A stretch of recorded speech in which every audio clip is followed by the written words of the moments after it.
Morning YouTube, it's Saturday. Got my buddy's 2006 Cummins in the garage. We're going to be doing some work to it. We're changing injector nozzles. Right now he's running stock nozzles, but we're going to go ahead and put 100 horse tips on there. So as we go along, I'll video and show you how we do it. We just did some work to his injection pump the other day via Industrial Injection's bag of parts for the CP3. And here a little later I'll go through that and show you what we did and how we did it. Both parts combined, we're looking at about 150 extra horse on a 320 horse truck, 325 horse truck. So yeah, follow along. Alright, as you can see, we've got a lot of stuff off here. The intake horn, common rail, the fuel rail. The injectors and crossover tubes are still in it, but everything else that needed to be out of the way is out of the way. Six 10 millimeter bolts hold the valve cover on. The ones in the back are kind of a pain in the ass to get to. And the number 6 injector way back there is also a pain in the ass to get to. If you see right here, there would be a lifting point to lift the engine. If you remove that, that makes the number 6 injector line pretty simple to get to. You need a 19 miller 3/4 to get the lines off. 10 millimeter socket or wrench socket deep well is what I used to get the fuel rail off.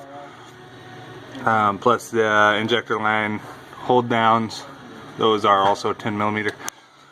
Undo all your electrical, get all that out of the way. That'll give you access to everything. And then pull your bolts, your valve cover bolts out. Just get them out of the way. When you go to slide the valve cover off, there is a chance that your valve cover gasket, which is also your injector harness, will want to come up with the valve cover. So you want to go ahead and try and keep that from happening. If not, you'll rip those little those little wires off, which activate your injectors. You don't want to do that.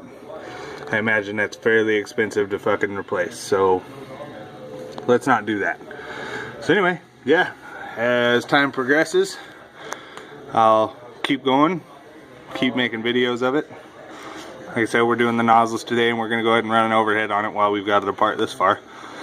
So yeah, I'll keep going and make another video.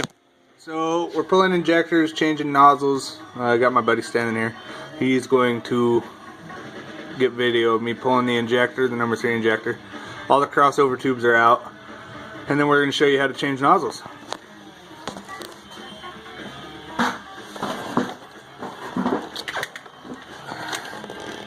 So it's a 5/16 socket to pull the injector hold down bolts loose. All of these have already been broke loose, so now they're just hand tight.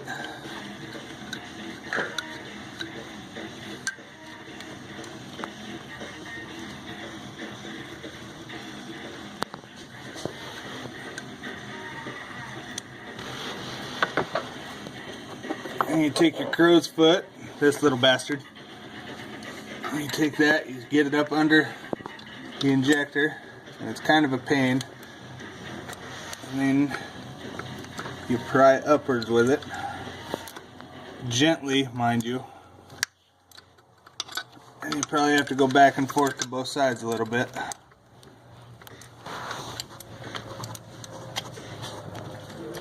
Until you see that come loose out of there. And take your rag,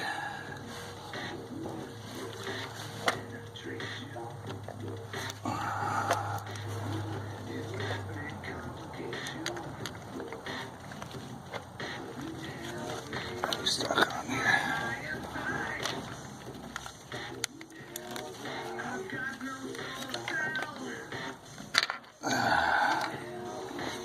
Alright, and there is your Cummins common rail injector.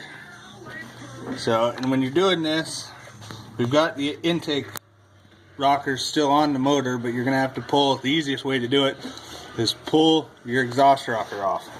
And then the other thing, when you're pulling your crossover tubes, if you take your feed line from your common rail, the actual rail, if you take the feed line to the number 1 cylinder, you can thread that on and use a pry bar to pop those crossover tubes out. So now we'll go over and we'll show you how to break this down, change the nozzles, and reinstall.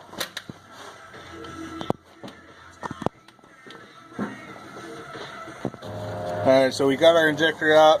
We've got it in the hold tool, the injector holder tool that you get from Industrial Injection when you order a set of nozzles. Just clamp it in your bench vise, and it's a 15mm head on this thing. We'll go through, and they are fairly tight, especially these ones, because there's a lot of carbon buildup on these. But you go through and get them loose. It's a fairly simple process. You take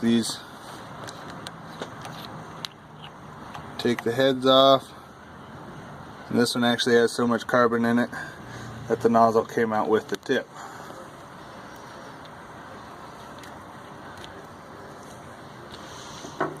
So if you look on the top of the injector, there's 3 holes, and 2 of the holes, as you can see, well, you can only see one of them, but 2 of these holes have dowels in them, just like that.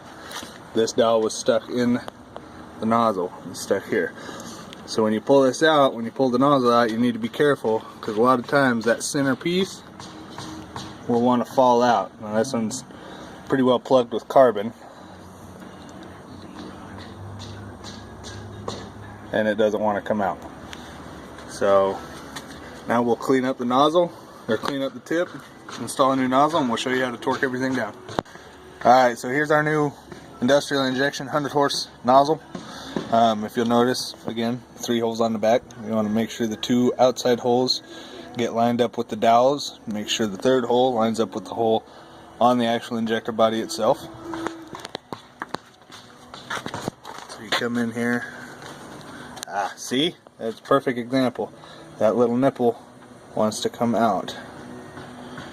So if you can get one nozzle or one dowel hole started, you can usually rotate it until the other one seats in there. Then you take, thread your tip on hand tight.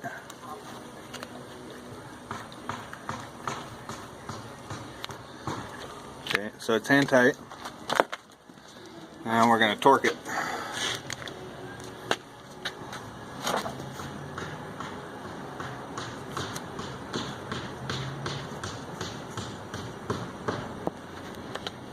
"55 foot-pounds. That's actually 55.5 foot-pounds, but there's some variation there.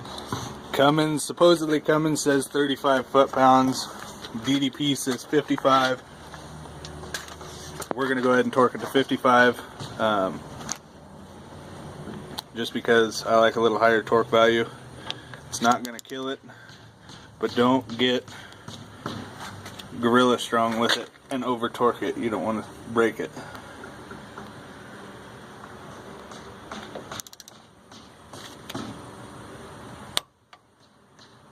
Give her another click. Alright. Now your cup's torqued back on there. Now some kits come with the O-rings. Industrial Injections came with the copper washer. That is it. We got the rest of the O-rings through Cummins. So depending on what kit you get, you'll either get a full set of washers and O-rings, or you'll only get the washers. Alright. So we just finished up putting the injectors in and the valve cover manifold / injector harness. Go ahead and give you a quick overview. The injector hold downs are torqued to 89 inch-pounds. Don't torque one side and then torque the other side. Go back and forth until you reach torque on both. and get them snug, and then go to the other side, get the other side snug, so on and so forth. We also went ahead and inspected valve lash. Intake side is 10 thousandths, exhaust side is 26 thousandths. We ended up bringing it to top dead center on number 6 first, and then checked the valve lash, and then read back through, brought it to number 1 top dead center, and then rechecked that end. So we're gonna go ahead and put the rest of the top end of the motor together, get the fuel system back hooked up, intake manifold, the intake horn, all the wiring, all that stuff, and then we'll do a video on the fire up. So stay tuned. So we're all put back together. We're gonna go ahead and do a start up. It's gonna take it a minute to start. The system's got to prime itself. So let's see if we can blow something up. Clear.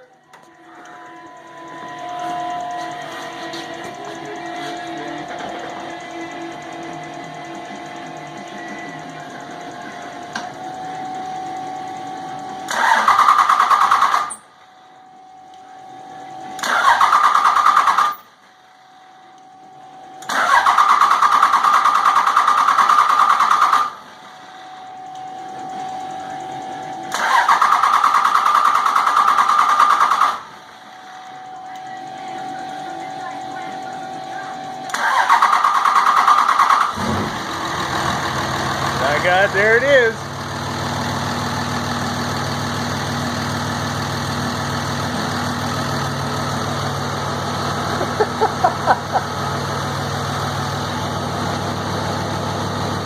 Little smoke from a little bit of oil that dropped down into the cylinders from when we pulled the injectors. Nothing huge. Well, it runs. I'm going to put the camera down, check for fuel leaks. This is this truck leaving. That's mine.